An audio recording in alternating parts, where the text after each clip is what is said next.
Hello, I'm Craig Constantine. Hey, Craig. Boston Blake. I'm glad to be here. Welcome. So we set these things up to be a half-hour call. We've been talking for 3 hours and 28 minutes. No, it's not quite that bad. But we really got up on plane, and then I'm like, stop. We need to press record.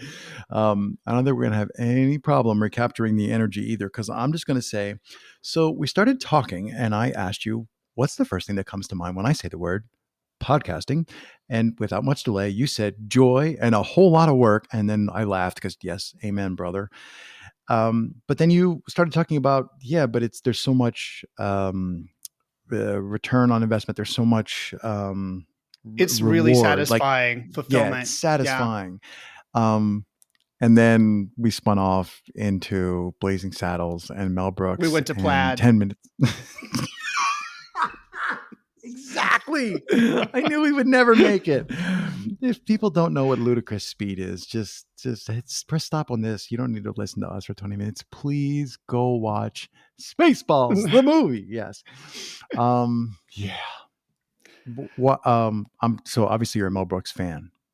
Like if you've seen Blazing Saddles and Spaceballs, and I'm Gen X, right? Those movies were just out there as part of my childhood. But the truth is, I have Spaceballs. I haven't seen in 5 years, and I haven't seen any other Mel Brooks movie since I was a really little kid. Yeah. But I love a good story, and Mel Brooks tells a good story that'll make you laugh your mouth off. I have so many stupid Craigisms that people, I mean, if you know Mel Brooks, like a lot of times people like to say something related to money when money doesn't really matter. You know, we're like, well, who's making we're at dinner? And then somebody will start and I'll be like, count the money, like, you know, get them count. And then I can't remember the actor's name. And I hate to get names wrong. So I can picture him. And he comes in and he goes, Count de Monet, Harvey. Wait a minute. Which? It's from The History of the World Part 2. Oh, is it? And there's no part 1, right? It's just we just go to part 2. Anyway, Count de Monet was the way he wanted his name pronounced, and Mel Brooks is like, right, count the money. Like I don't know what you're talking about. So I will say, count the money. Anytime somebody starts counting money, that happens not very often, but anyway, yeah. I don't know. Yeah. Do you want to just do? So what about podcasting? Do you find here? Explain this to me because I don't know what you're talking about. What about podcasting? Do you find rewarding? I'm being sarcastic. Yeah, of course. Well, one part is the conversations. Like I got into podcasting because I wanted to tell stories. I love to tell stories, but I really don't like being on video very much, which is weird because I was an actor for years, but I do love storytelling and I love myths and folk tales and fairy tales. And what surprised me was, you know, I met you through the Akimbo workshop and it was all about interviewing. Yeah, it really kind of like took over my life. And what surprised me was all of these amazing conversations I got to have, the practice, quote unquote, practice conversations, which turned into podcast interviews. And podcasting has opened this whole new world where I have something to offer, you know, like my topic, my podcast is called Mythic. Name of the show. Mythic. Yeah. By the way, your cover art, I've seen 2 or 3 pieces of cover art. Yours is like, I like throw my, God damn it. Like, cause it's so good. And I'm like, I look at mine, I'm like, shit, my cover art sucks. I mean, even the cover art that I have, sorry, there are people who could be listening who made the cover art for some of my shows. I'm sorry. However, my cover art sucks in comparison to yours. Yours is like off the charts. So you have to go find Boston's Mythic. It's just amazing. Anyway, Mythic is the podcast. What else? Mythic is the podcast. And it started out as storytelling, but it opened up this world of people I get to talk. Oh, by the way, thank you for the cover art. Canva. The secret is Canva. And did you do it yourself or how did you? I did it myself. It's a stock image with a filter and a font. And I had. Okay, I'm taking notes. I'm going to write down Canva. But I did tweak on it for about 48 hours, and then tweaked on it some more. You're killing me, Smalls. Do you know what movie that's from? Anyway, keep going. 48 hours. Fast Times? So, no. I'm screwed. So the fulfillment is conversations like this, people I get to meet in this world. Podcasters are one special breed of person because Yeah. Like, this is an odd thing that we do, sit in front of a mic and talk. But then we add like another person to talk to and Right. on a screen. Since I started podcasting during COVID, when everything was shut down, it was also a social outlet. And things have kind of stayed that way. I've never done I've never done a podcast interview where we're in the same room. I wonder what that would be It's a like. whole different world. You got to do it. You got to try it. What could possibly go wrong? Right? What could possibly go right? It sounds incredible. Well, actually, which do you use? Do you use Squadcast, or we're using Zencaster today?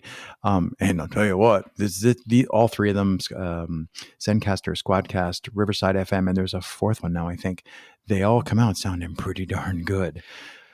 It's the tech is amazing, and it's changed so much, like even in the last 8 or 9 months. Yes. But right now I'm recording in Zoom and I'm using Loopback with Descript, and I have not yet found the ideal settings. Just shout out to Descript. It's changed my life. I love everything about using that tool, except their sound compression. They have the studio sound feature that is great for cleaning up the audio, but it makes it kind of flat. And I'm really debating, because Zoom actually gives me a warmer sound, but the Descript audio it's so much easier to clean it up. It saves me hours of time. Do I have what? No, I was just like, you were talking about how like there's so much to it. This like, you sit in front of a mic and then you bring a second person. It's so complicated. And I'm like, I don't even use Descript. I mean, I think I've like opened Descript because people asked, like when they invented Descript, people started asking about it. So I remember looking at it and I was like, wow, that's really cool. And then I don't use it for anything. And I hear people talking about it and I'm like, I could totally redesign I love Jessica Zoe's podcast, Duct Tape Rocket Ship. I could totally redesign my duct tape rocket ship here, but I'm also sitting in it. So maybe I should not. So I'm always impressed by when people say, I do it all in Descript. My brain goes like across the interwebs. Like, you load that. What? You're editing in the cloud? Huh? Yeah. I'm not an audio engineer and I'm really impatient. I'm super visual. So being able to just cut and paste, when I started, the first time we had an assignment in Akimbo to edit a podcast, I spent 4 hours on something like 10 minutes of footage. I was like, I can't do this. This will not work for me. And then somebody said, try Descript. And I downloaded it. And I did the same thing in like 30 minutes. Like, this is how we're going to do this from now on. This is what we're doing. And one of the things that's really important to me when I'm interviewing somebody, so mythologists who I've been interviewing are not necessarily the most gregarious group of people. Some of them are, but these are academics, and a lot of them a little introverted, nerdy, and take their time. And sometimes there are lots of ums and ahs. I want to make them sound great. I want them to hear themselves podcasting and hear themselves being interviewed. And I want them to hear the brilliance of what they're saying. And sometimes that just takes a little more work. It's also better for my listeners. Some of my topics are really esoteric. So clarity is really important. And Descript helps me weed out little digressions that might not bother somebody else, but it bothers me in terms of clarity and making sure people can follow it. Anyway, now here's the other side of this. Perfectionism, like so much doesn't get made because it would be really good for me to just record and go. And I'm actually about to launch a second podcast that is called The Other One, which is where I like... I can say, hi, I'm Boston Blake. I'm the host of the Mythic Podcast, and this is The Other One. And this is The Other One. Well played, sir. On the green in 2. Nice. So like the things that don't fit, the things that are just fun to talk about, like let's get that stuff out there. Because I know a lot of really interesting people with great stories, but they don't fit in any kind of box. And all of this language about doing podcasting right, marketing, and there's this way to put it out there. What if it's just about giving people a platform to share and then seeing what resonates with people? Like, that's enough. That could be really fun. You're Boston, it was not. great You're talking to nodding you today. furiously. What's I'm happening? nodding furiously. It was a pleasure to talk to you today. I think we just summed it all up now. Yes, plus one or two plus two. I think that and I mean, most people who are listening are podcasters. Yeah, I mean, there might be some people that get randomly roped in because they listened to one and thought they'd all be as good as that one. And I think there's magic in what happens if my intention is to, create a space for somebody, or what happens if my intention is to figure out how to show that person, or to audio, what's the verb for show? We'll just say show that person in their best possible light, which are metaphors for visuals. That doesn't work. But like I'm totally down. Like I don't edit this show at all, but other shows, I don't edit them because I suck. So I send them out. Like, there's time and place for every tool. And on this show, almost everybody that's been on here has been on other people's, like almost all these people are podcasters. Trying to think if there's somebody who hasn't been a podcaster. So let's say they're all podcasters. So they've all been on mic, but a lot of them, they haven't been on somebody else's show yet. And so it's like, oh, that's a different, on the other side of the microphone kind of thing. But what you're doing and what I do with my other show, most of these people they've never been on a podcast at all. And you're doing this huge service, to the world by getting their voice out there and polishing the content. So it's, shown in its best light. When we put the artifact in the museum, we put the good side, facing out. And I also think you may be doing those people and this is like a question, do you realize you're also doing them a really big service, because the next person who asks them may not be they might be a good podcaster, but they might not be coming at it from the same intention. And now you're setting the list, you're setting the guest up. The guest is like, oh, I did this one with Boston and it went awesome. So they go in with a positive mindset. And guess what makes for better things? If they show up with so it actually will go better because they had a good experience with you previously. I don't know if you thought about that. I had not like thought a about ripple. it that way. I'm gonna take that and run with it, because that really is. Put that in the bank. Yeah. Put that in the bank. I want to. Part of my work in the world is empowering people. I hadn't thought about doing it through that particular lens, and I love that thought. So many people have incredible stories and an incredible wisdom to share, and they just need a platform, but they're scared to stand on the platform for whatever reason. They need a platform, and they need not just a nudge. Don't push people off high dive boards, dear listeners. They need a platform. Put them on the 10-meter board. Put them on the 10-meter board, stand next to them and go like, okay, if you're comfortable, you can let go of the railing and walk over here. I'm not pushing you in the pool. Yes, you need to lead them up there. You need to create the platform, but you also need to make sure they're ready to go. And it sounds to me like you've got a nice, random, my talking is so slow, right? How much pushback do you get from, so here's what I'm thinking. You're in an interesting, from my perspective, section of the Venn diagram of human beings that are on podcasts. So you're over in I'll be stereotypical. You're in a more introverted, you're probably in a slightly older, these people aren't 16. They've probably got their master's degree, their PhD, they're in a university there. And that's a certain type of person. And I'm wondering what your experiences have been getting them to come onto the show. It has been surprisingly easy. There's a community of folks who are all their Pacifica Graduate Institute is where mythological studies is happening. And I participated in some courses there, and I met people and we had great conversations. And so the podcast became a place where we could continue and deepen those conversations in front of a broader group, because these are also people who believe that the study of mythology is really important for humanity right now. Right. So right now, like RFN, right fucking now, because it does offer some context for these incredible problems and these challenges that we're facing. So they're excited to have a platform.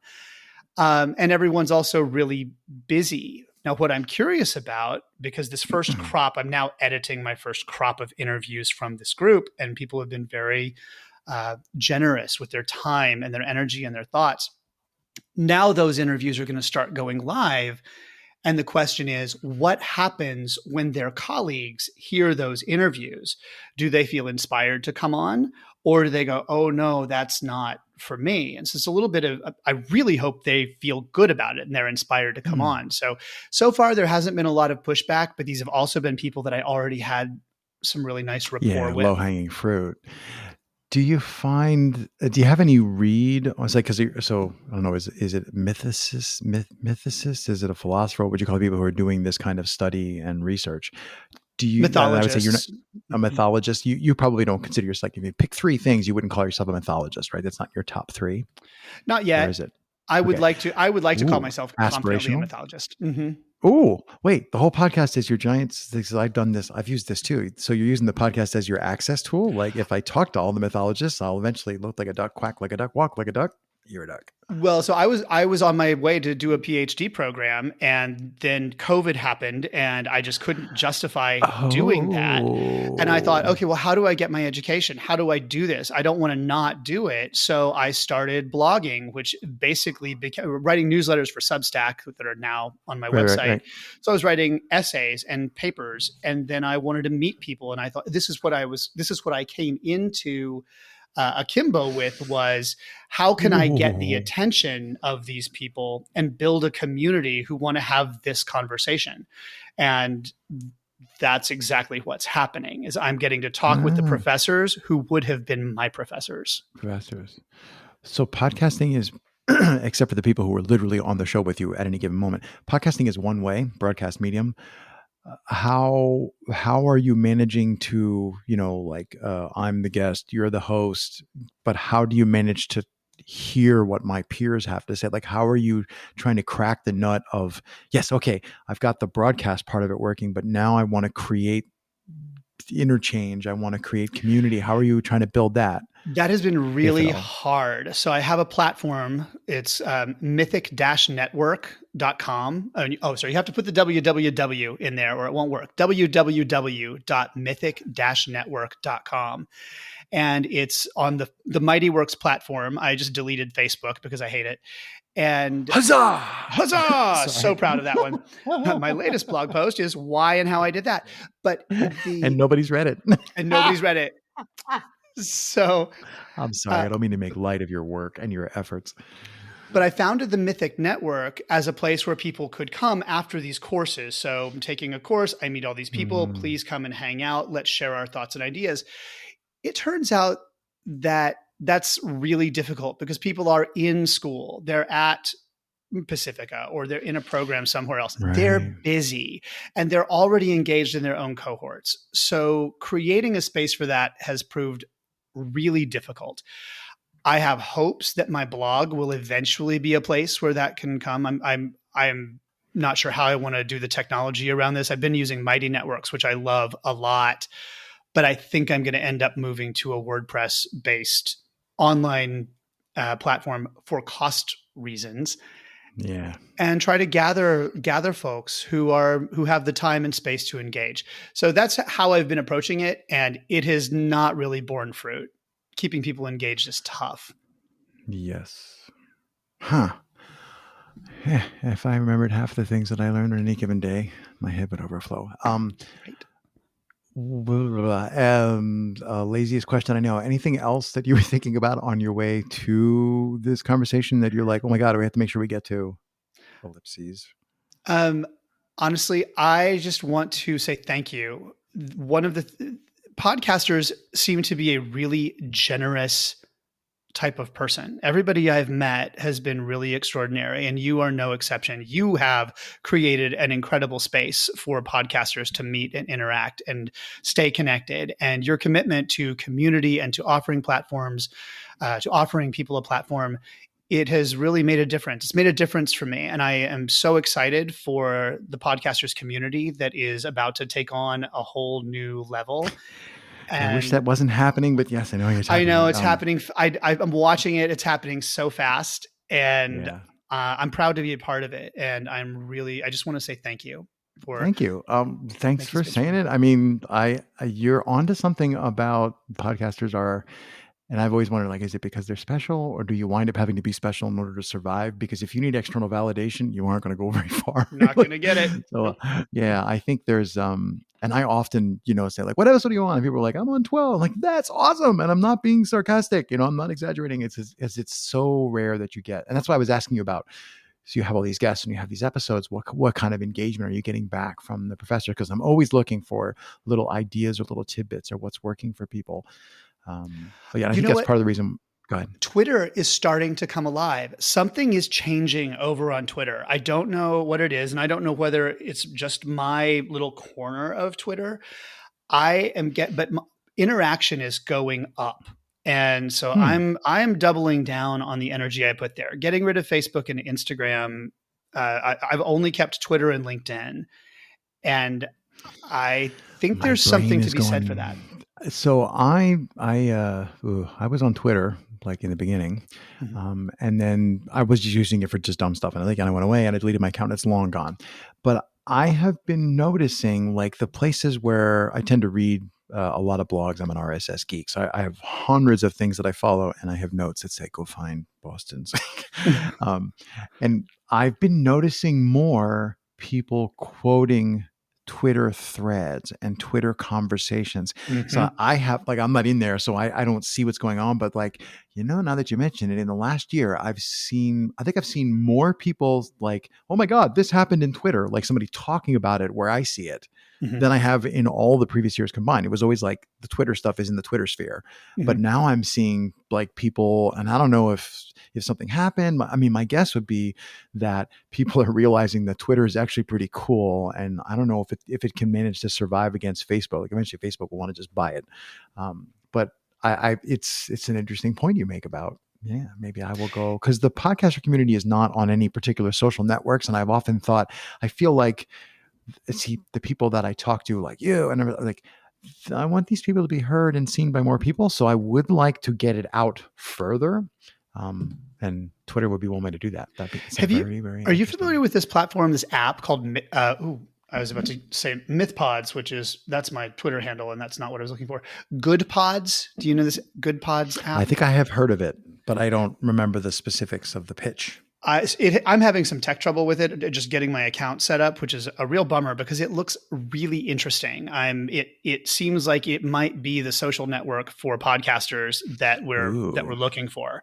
Yeah, we have what they call the discovery problem. It's like I can't follow whole shows anymore, and I have a personal total dorky way of following shows and then knowing which episodes to list. My total geeky way is I take all the RSS feeds from all the shows that I wish I could follow, and I stuff them in my RSS reader in a folder, and I read the RSS feeds with my eyeballs because it's just an RSS feed. Yes. I don't look at the audio. And then when I go, like I'm often weeks and months behind, I go, oh, look, Boston has a new episode.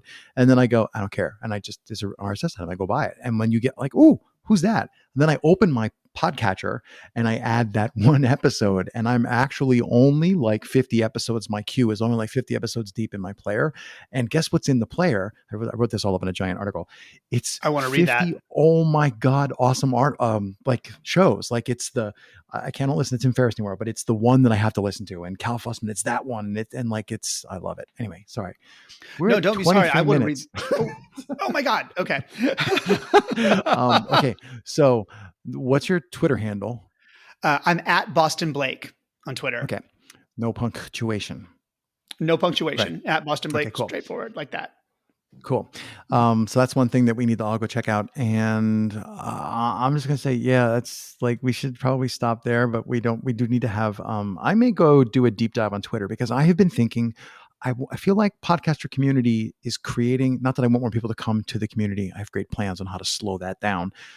But I'm thinking we're creating this awesome show. You guys are all making the show with me, and I feel like these should be heard by more people. But anyway, I'm going to shut up. Well, just to put a button on that, I would love to trade some knowledge. I have some really solid tips on how to make Twitter a magical, awesome experience because it can also be a shit show. Let's throw this on the workbench. And I would also like to learn from you how to maximize RSS. I've never used it. I don't know anything about it. It's like, oh my God, Robert Stanley Smith or something. Yeah, and again, no, really simple syndication. Anyway, so I'll send you a thing after we're done here. Awesome. All right, cool, Boston. That was fun. And we're out. All right. And Any last see. words? Thanks so much. Thank you, Craig. Have a great day.